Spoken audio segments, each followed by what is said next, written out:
Diqqat, xalq tezkor xabar. Ertadan boshlab kelgusi 10 kun davomida O'zbekistonda qanday ob-havo bo'ladi? Kanalimizga obuna va like tugmachasini bosib qo'ying. Ertadan boshlab kelgusi 10 kun davomida 15-avgustdan 24-avgustgacha O'zbekistonda jazirama issiq to'lqin asta-sekin chekinishi va shimol-g'arbdan kirib keladigan salqin havo massalari hisobiga haroratning sezilarli darajada pasayishi kutilmoqda. Hafta oxirida 16-17 avgust kunlari harorat avval shimoliy hududlarda, so'ngra butun respublika bo'ylab me'yoriy ko'rsatkichlarga tushadi. O'zgidromet va meteorologik xizmatlarning o'rtacha ko'rsatkichlariga asoslangan holda 10 kunlik ob-havo prognozi Toshkent va markaziy viloyatlar misolida 15-avgust kuni hafta kuni shanba. Havo harorati kunduzi 38-41 daraja bo'ladi. Kechqurun esa 24-25 daraja. Havo holati quyoshli, issiq to'lqinning oxirgi kuni. 16-avgust hafta kuni yakshanba. Havo harorati kunduzi 34-38 daraja bo'ladi. Kechqurun esa 23-26 daraja. Havo holati salqin havo oqimi kirib keladi. Shamol kuchayadi. 17-avgust hafta kuni dushanba.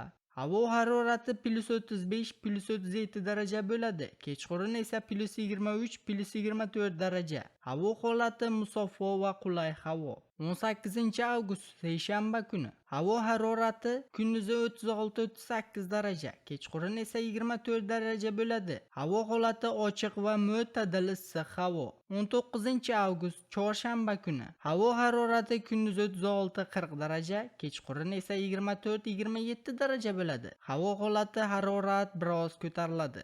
20-avgust hafta kuni payshanba. Havo harorati kunduzi 37-38 daraja bo'lsa, kechqurun esa 23-25 daraja bo'ladi. Havo holati quruq va issiq. 21-avgust hafta kuni juma.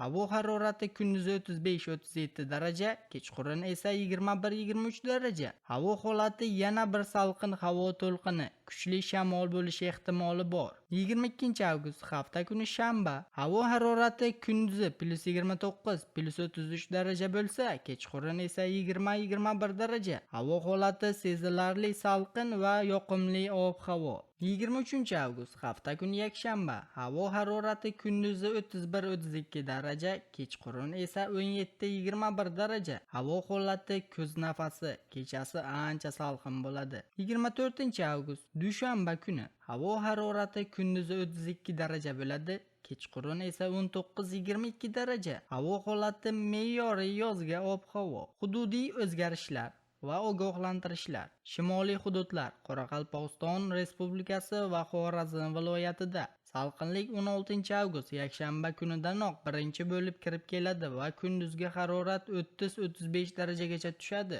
Janubiy hududlar, Qashqadaryo va Surxondaryo ertaga 15-avgust kuni ekstremal issiq saqlanib, harorat 38-43 daraja bo'ladi. Ammo 17-avgust dushanba kunidan boshlab u yerda ham havo harorati bir necha darajaga pasayadi. Shamol, issiq va salqin havo massalari almashayotgan kunlarda, ayniqsa 15, 16 va 21-avgust kunlari shamol tezligi 15-19 metr/sekundgacha kuchayib, ayrim joylarda chang to'zonlarni keltirib chiqarishi mumkin. Sizga yetkazmoqchi bo'lgan xabarimiz shulardan iborat edi. O'zingiz va o'zgalar hayotiga befarq bo'lmang. Xayr, salomat bo'ling.